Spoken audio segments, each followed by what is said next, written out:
My best friend embarrassed me at his party because of a girl, but karma caught up with him. There's something about betrayal that doesn't hit you all at once, it seeps in, slow and sharp, like a cold draft under a locked door. It started at Ryan's party. He was my best friend, or so I thought. We'd been close since sophomore year of high school, tight through all the growing pains and dumb decisions that come with being young and trying to find your place in the world. We knew each other's secrets, our families had shared Thanksgivings, and his mom still called me her other son.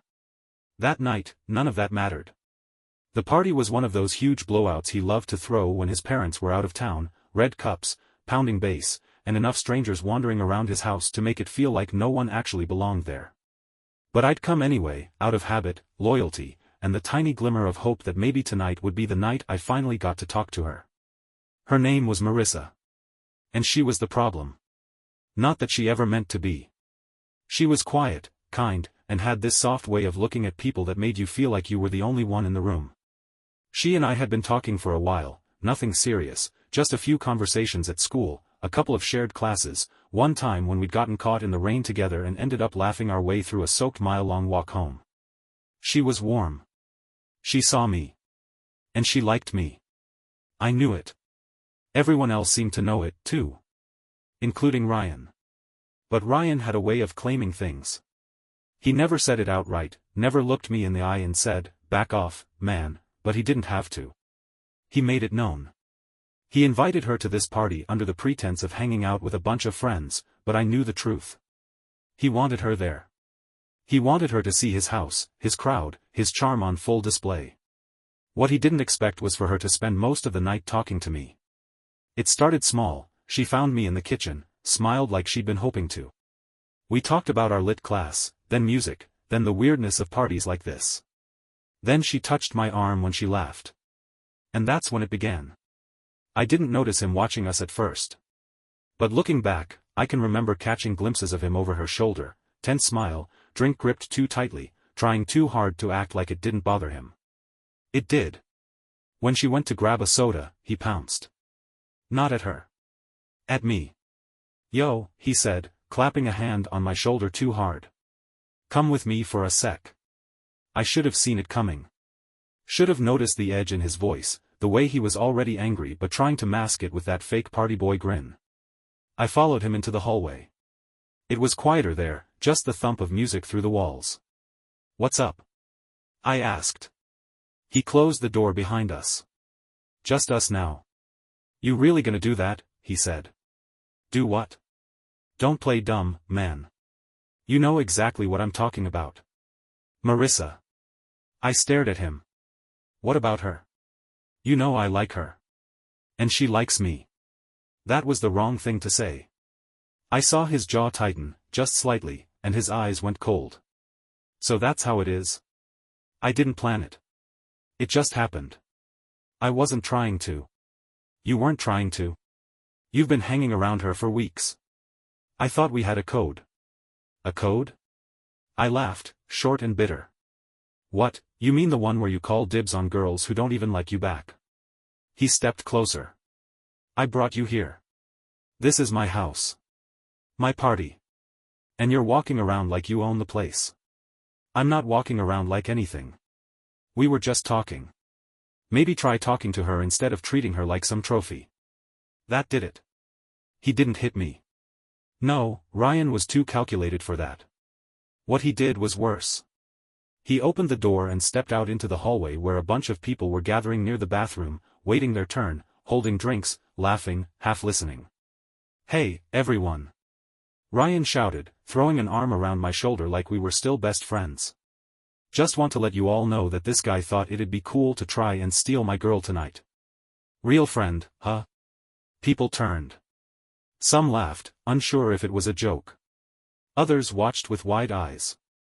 I looked at him, stunned. "What the hell are you doing?" "Oh, come on," he said, grinning like a game show host. "You're not even denying it. What kind of person comes into someone's house, eats their food, drinks their drinks, then tries to slide in on their girl?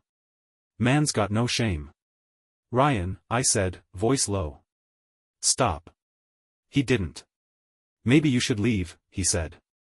"Before things get real awkward." I looked around.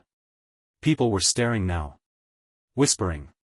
Marissa was near the edge of the hallway, eyes wide, caught in the middle. And Ryan just stood there, smirking like he'd won something. So I left. I didn't even grab my jacket. I just walked out into the cold night and kept walking. The humiliation burned in my chest like a second heartbeat. I didn't cry. Not then. But I felt something break, like a branch under too much weight. I didn't go back for days.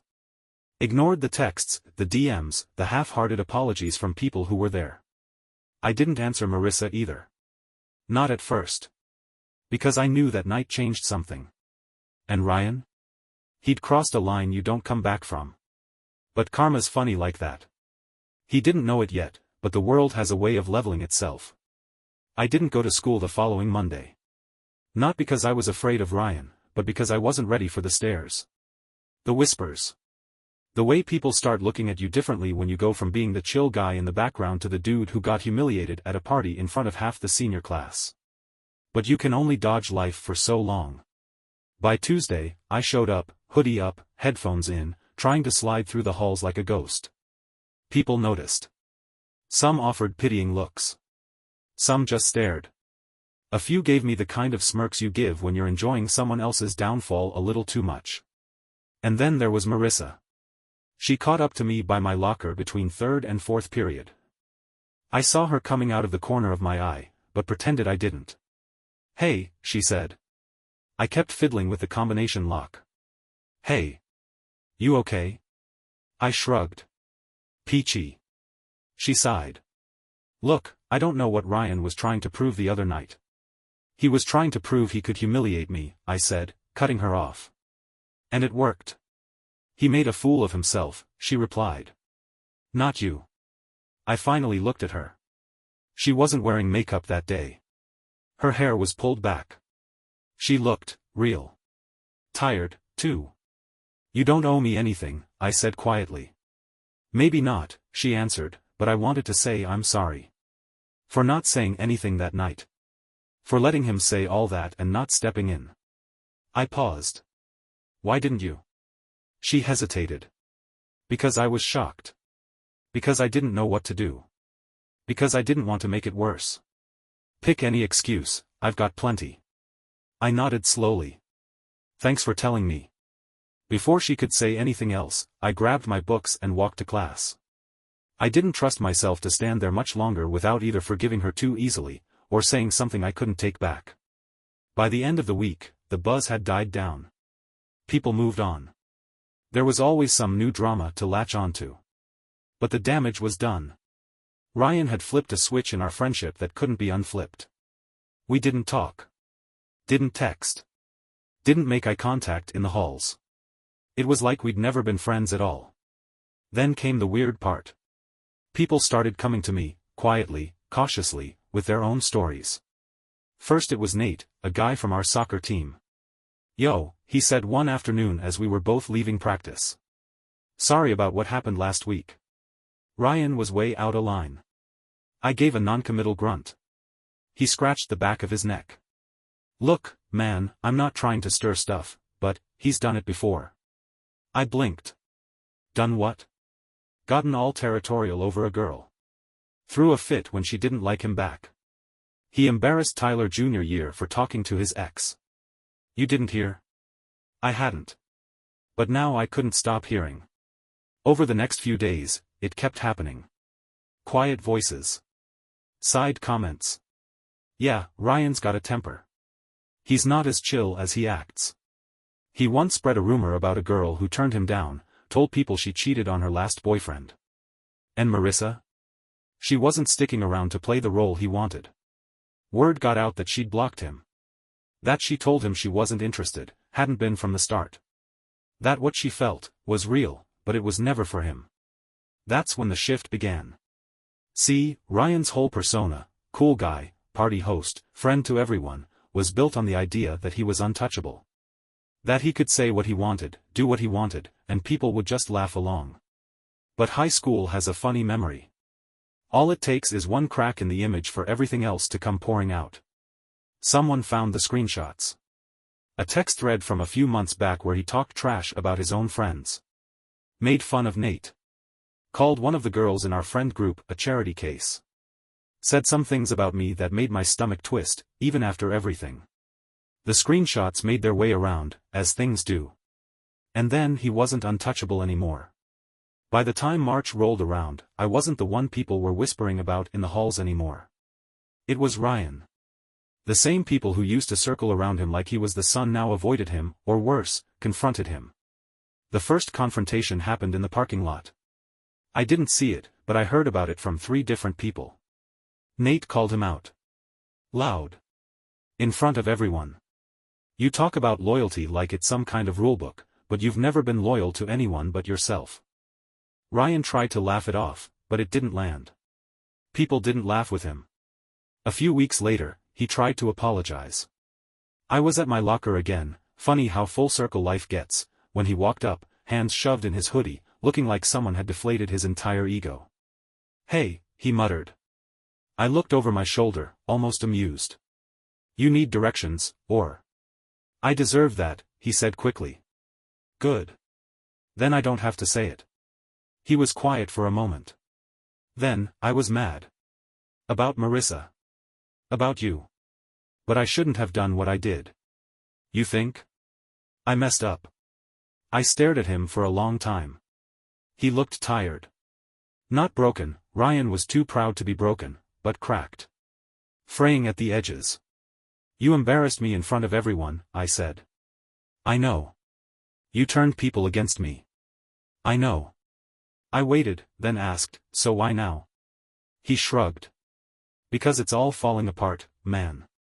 People don't look at me the same. I lost friends. I lost her. I guess.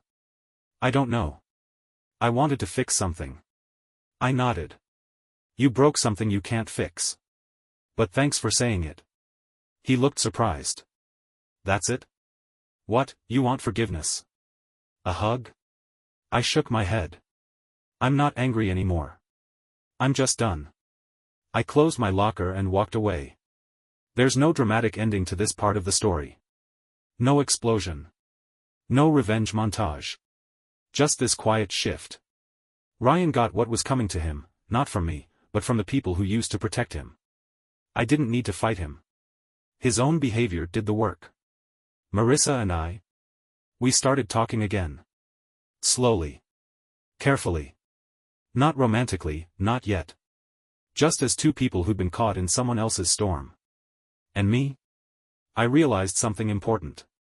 Sometimes, losing a friend shows you the kind of person they really were. And sometimes, being embarrassed is the first step toward learning who's actually on your side. I used to think karma was some mystical force waiting around the corner. Turns out, it just looks a lot like consequence wearing a name tag. After Ryan's half-hearted apology, life didn't go back to normal, but it settled. People say time heals everything. That's only partly true.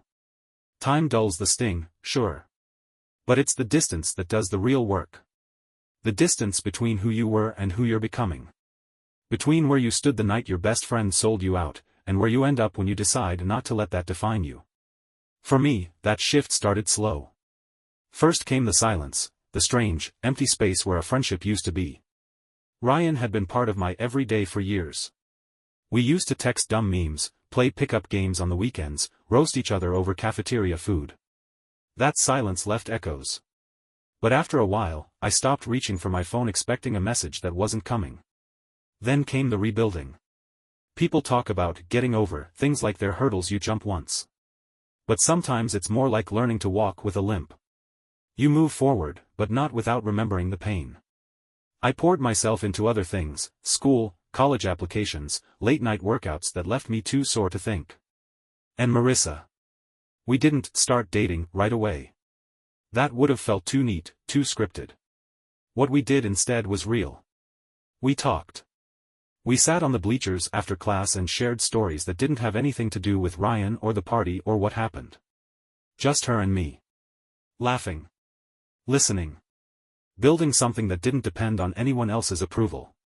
And it was during one of those late spring afternoons, sun dipping low behind the field, everything golden and still, that she said something I haven't forgotten. You know, the thing about people like Ryan? They burn bridges thinking they're setting boundaries. I looked at her. Is that a quote? She smirked. Maybe. I saw it on Pinterest once. Still. It stuck with me. Meanwhile, Ryan's cool guy persona was fraying hard. He still had a few loyal followers, people who either didn't care about the drama or were too afraid of becoming the next target. But most of them? They were peeling away. One by one. Like leaves in late October. You know how you can walk into a room and feel that someone's not welcome anymore? That was Ryan. The jokes didn't land the same. People stopped inviting him to things. Teachers who used to give him leeway suddenly started calling him out when he slacked. And then came the fight.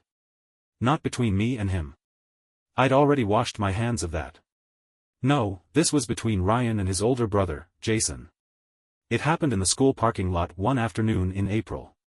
They didn't throw punches or anything, but they didn't need to. The shouting was enough to draw attention from a bunch of people standing near the track field. I didn't hear the whole thing, but I caught the tail end as I was walking by. You think you can just keep treating people like crap and they'll stay? Jason snapped. You humiliated your best friend in front of everyone for what? A girl who didn't even like you? Ryan yelled something back, too low for me to catch, but Jason shook his head. You need help, man. Like actual help. Not another party. Not another fake apology. Get it together. And then he drove off, leaving Ryan standing there in the middle of the lot like someone had just pulled the rug out from under him. It was the first time I saw him look small. Not long after that, Ryan's mom showed up at the school. I wasn't eavesdropping, I swear, but the guidance counselor's office has glass windows, and I was waiting just down the hall for a meeting with my advisor. I saw her through the glass, red-faced, talking to the counselor and the principal, waving her hands like she was explaining something no one understood. Ryan was sitting in the corner, slouched low in the chair, eyes blank. I don't know what was said. But I do know this, he didn't show up at school the next day. Or the day after that. Rumors started flying, of course. Some said he'd been suspended. Others said he was taking time off. One kid even swore he saw Ryan's mom dragging him out of a therapist's office downtown. I didn't ask. Didn't want to know. I wasn't rooting for his destruction. That's the thing about karma, it's not about hoping someone suffers. It's about not standing in the way when their choices finally catch up with them. One evening in May, I got a call from an unknown number. I almost didn't pick up, but curiosity got the better of me. Hello? Hey. The voice was quiet. Familiar. It's Jason. I sat up. Ryan's brother? Yeah. Sorry to call out of the blue. I got your number from Coach Bradley. That was unexpected. What's up? He took a breath. I just wanted to say, thanks. For not making things worse. For walking away when a lot of people wouldn't have. I was caught off guard. I didn't really do anything. Exactly. That's why I'm calling. Look, Ryan, he's messed up. He's not okay. And I'm not asking you to care, or forgive him, or anything like that. But I just wanted you to know he's getting help now. I let that sink in. Thanks for telling me, I said. There was a pause. Then, for what it's worth, I think he's starting to understand what he lost. The last time I saw Ryan was at graduation rehearsal. We didn't speak. Didn't nod or acknowledge each other. But I saw him out of the corner of my eye, sitting a few rows behind me, hair a little longer, face a little thinner. He looked like someone still finding his footing. That was enough for me. I didn't need an ending wrapped in bows. Just closure. The summer after graduation, I got a job helping at a local youth center, mostly tutoring kids and organizing summer events. It felt good to give back. To be part of something that had nothing to do with who I used to be. Marissa went off to a writing camp out of state, and we stayed in touch with texts, late-night calls, and shared playlists. We weren't trying to label anything. We just let it be what it was. One night, while watching the sun sink behind the rec center roof, I thought about that night at the party. The hallway. The crowd. The betrayal. And I realized something. That night wasn't the worst thing that ever happened to me. It was the start of something better. Senior year ended quietly, the way goodbyes often do. No dramatic last day, no movie montage moments. Just boxes of yearbooks being passed out in the quad, signatures scrawled with inside jokes and half-remembered nicknames. Everyone trying to capture a moment that was already slipping through their fingers. I didn't write in Ryan's yearbook. He didn't ask. He didn't write in mine, either. By then, we'd reached a silent understanding. We weren't friends anymore, but we weren't enemies either. Just two people who used to know each other really well. That's the funny thing about closure. Sometimes it doesn't come from a conversation. Sometimes it's just the peace of knowing you don't owe each other anything anymore. Still, there was one more moment left, one I didn't see coming. It happened on the night of graduation. The ceremony had ended hours earlier. Caps had been thrown, parents had cried, and phones were full of blurry photos that didn't quite capture the feeling. I was sitting on the hood of my car in the school parking lot, tie loosened, diploma still tucked in the passenger seat. That's when I saw him, Ryan, walking alone across the lot. No family trailing behind. No crowd around him. Just him, in his slightly wrinkled gown, carrying his cap by the tassel. He saw me, paused, then walked over. For a second, I thought about starting the car and driving off. Not out of fear, just to avoid the awkwardness. But I didn't. He stopped a few feet away. Hands in his pockets. Not trying to fake a smile this time. "Hey," he said. "Hey." We stood there for a moment, silence stretching between us like the months that had passed. "I saw you got that scholarship," he said. "Congrats." "Thanks. Engineering, right?" "Yeah." "You?" He hesitated. "Taking a gap year. My mom thinks I need it." "I guess. I do too." I nodded. "Makes sense." Another pause. Then, "Listen, I'm not here to reopen anything.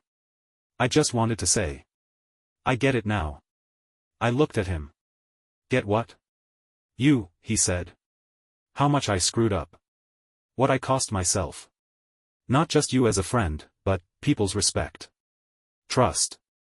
I built this version of myself that only worked as long as no one looked too close. And when they did, it fell apart." There was no bitterness in his voice. Just exhaustion. "I thought I had it all figured out," he continued. "But it turns out, when everyone starts walking away from you, it gets real quiet. And in that quiet, you hear things you've been ignoring for years." He looked up, eyes meeting mine. "I don't expect forgiveness. I just wanted you to know. I'm trying." I studied him. He wasn't the guy who mocked me in his hallway anymore. He wasn't even the guy who tried to fake an apology months ago. He looked real. Stripped down. Someone finally sitting in the wreckage of their choices and not trying to blame the wind. "I hope you mean that," I said. "I do." We stood in silence for a bit longer. Then I offered him something, not forgiveness, not friendship, but honesty. "You didn't just lose me that night, Ryan. You lost the version of yourself that people believed in." He nodded. "I know." And with that, he turned and walked away. No dramatic exit. No more words. Just a kid learning, finally, what it meant to be human. The months that followed felt different in a way I hadn't expected. It wasn't just about moving on, it was about discovering who I was outside of the wreckage. College came fast. New city, new people, new chances to start fresh.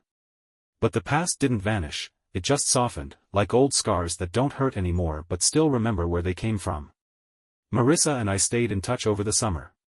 We saw each other a few more times before she left for her campus up north. By then, we'd both quietly agreed that what we shared had been real, and also temporary. Not everything has to turn into a love story. Sometimes people come into your life to help you heal, and that's enough. We said goodbye with no drama. Just a long hug, one last shared laugh, and a promise to check in from time to time. And we did. For a while. One random October evening, I found myself back in town on break, walking past the high school. Just a quick detour. The campus was quiet, sun dipping low behind the bleachers. I stopped and sat in the same spot where Marissa and I used to talk. It was strange, how small everything looked now. The hallway where I'd been called out in front of a crowd? Just a hallway. The party that felt like the end of the world? Just a house. Just one night. We carry these moments like they're boulders, but over time, they become stones. Lighter. Still there, but manageable. What happened with Ryan, that betrayal, that humiliation, it shaped me. But it didn't define me. I got to choose what came next. And I chose growth. I chose myself. A few weeks later, I got a message from Jason again. Said Ryan had started volunteering at a local youth center. Still rough around the edges, he wrote, but he's learning how to show up. That message made me smile. Not because I wanted Ryan back in my life, but because I wanted to believe people can change. That mistakes don't have to be death sentences. That sometimes, karma doesn't look like punishment, it looks like a mirror. And if you're brave enough to face it, maybe you come out better on the other side. I never wanted revenge. What I wanted was peace. And in the end, I found it, not because he gave it to me, but because I built it myself, brick by brick, out of every moment he tried to break me. Turns out, the best kind of closure is becoming the version of yourself they never saw coming. Thank you for watching the video, like it if you watched the video to the end and don't forget to subscribe. Have a nice day.